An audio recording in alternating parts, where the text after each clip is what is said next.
ఈరోజు వెంకటేశ్వర స్వామిని మరి ఆయన లడ్డూని ఆయన్ని అవమానించిన ఈ కూటమి ప్రభుత్వం చాలా దారుణంగా మరి ఈ లడ్డూ విషయంలో ఆవు కొమ్ము కలిసింది, గేదె కొమ్ము కలిసింది, పంది కొమ్ము కలిసింది, చేపాయలు కలిసిందని ఒక బాధ్యత గల ముఖ్యమంత్రిగా చంద్రబాబు నాయుడు 75 ఏళ్ల వయసులో మరి అలాగే పవన్ కళ్యాణ్ గారు మరి మెట్లు కడిగి అన్నీ కడిగి చాలా దుర్మార్గంగా ఈ అంటే వైఎస్ఆర్సీపీ జగన్మోహన్ రెడ్డి గారిని మమ్మల్ని కూడా అవమానించినట్టు కాదు, సాక్షాత్తు వెంకటేశ్వర స్వామిని అవమానించినట్టు అని చెప్పి సందర్భంగా తెలియజేస్తున్నాను. ఎందుకంటే ఇవాళ సుప్రీంకోర్టు ఆర్డరు ఏదైతే సిబిఐ మొత్తం దాఖలు చేసిందో దాని మీద ఇచ్చిన ఆర్డర్ ప్రకారంగా ఎక్కడా కూడా ఒక కొవ్వు కానీ ఇంకోటి కానీ కలవలేదు.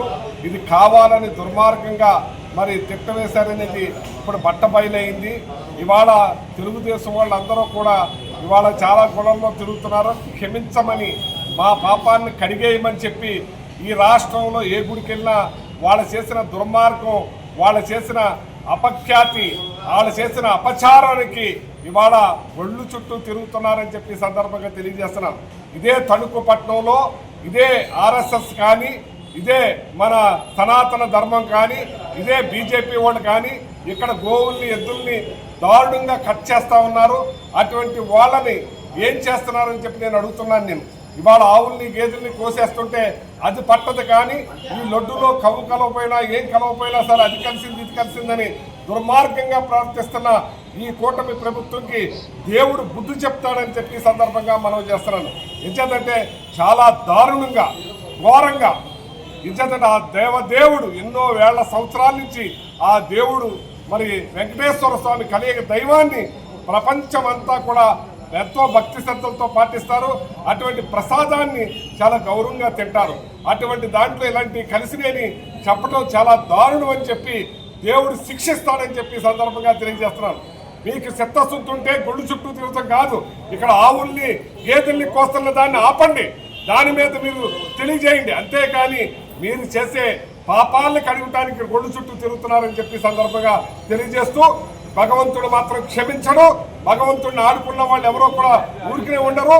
ఆ భగవంతుడిని ఇప్పటికైనా సరే ప్రాయశ్చిత్తంగా మీరేం చేస్తారో చేయాలని చెప్పి కోరుతున్నాను. అయితే సుప్రీంకోర్టు ఏదైతే సిబిఐ ఇచ్చిన ఆర్డర్ ప్రకారంగా అందులో ఎద్దు కానీ, ఎద్దు కొవ్వు కానీ, మరి పంది కొవ్వు కానీ, ఏదైతే చేప కొవ్వు కానీ లేదని నిర్ధారణ ఇచ్చారో దాని మీద దేవుణ్ణి ప్రార్థిస్తానికి వాళ్ళని శిక్షించున్నామని చెప్పడానికి వచ్చారు సార్. ఇప్పుడు లేదని క్లీన్ చిట్ ఇచ్చిందని చెప్పి సందర్భంగా తెలియజేస్తున్నారు. అంటే వాళ్ళు ఏమన్నా ఈ షార్ట్ షీట్ లోనే కొవ్వు ఉందని కానీ ఇంకోటి ఉందని కానీ అప్లై చేయలేదు కోర్టులోనే. మరి అదే తేల్చాలని చెప్తాను. ఏదైతే వీళ్ళు అనుమానించారో, ఏదైతే చంద్రబాబు నాయుడు గారు చెప్పారో అది షార్ట్ షీట్ లోనే వేయలేదని చెప్తున్నాను. అసలు ఇదే కాంట్రాక్టు ఇదే 2018లో ఇదే డేరా బాబా దానికి చంద్రబాబు నాయుడు గారే కాంట్రాక్ట్ ఇచ్చారు. అదే బోలే బాబా అదే దాన్ని కంటిన్యూ చేస్తారు ఈరోజు కూడా. మరి అది మేము ఆల్రెడీ 37 సార్లు దాన్ని ఆపడం జరిగింది, 36 సార్లు దాన్ని బ్లాక్ లిస్ట్లో పెట్టడం జరిగింది. ఏదైతే ఇవాళ నమూనా తీసుకున్నారో దాన్ని కూడా ఇవాళ మళ్ళీ వాడేయటం జరిగింది వీళ్ళు. అదే కనుక కల్తీ ఉన్నదంటే పక్కన పెట్టిన దాన్ని ఎందుకు వాడాలి, ఏం తీసుకుని వాడారని చెప్పి నేను అడుగుతున్నాను. అంటే ఇప్పుడు ఇవాళ ఏదైతే సన్ఫ్లవర్ ఆయిల్ ఉందో, ఏదైతే ఏడుశనగ ఆయిల్ ఉందో, ఇలా కేజీ 110, 120, 200 ఉందో ఎంతో తెలియదు, కానీ కేజీ అవి వచ్చేటప్పటికే 200 ఉంటున్నాయి. ఎలా ఇస్తున్నారని నేను అడుగుతున్నాను.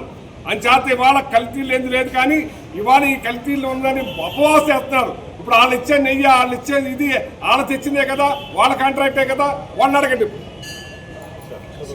కూడా ఈ గవర్నమెంట్ వేసింది, సిబిఐ కూడా ఇదే ఇచ్చింది, సుప్రీంకోర్టు కూడా ఆర్డర్ ఇచ్చింది. ఓకేనా?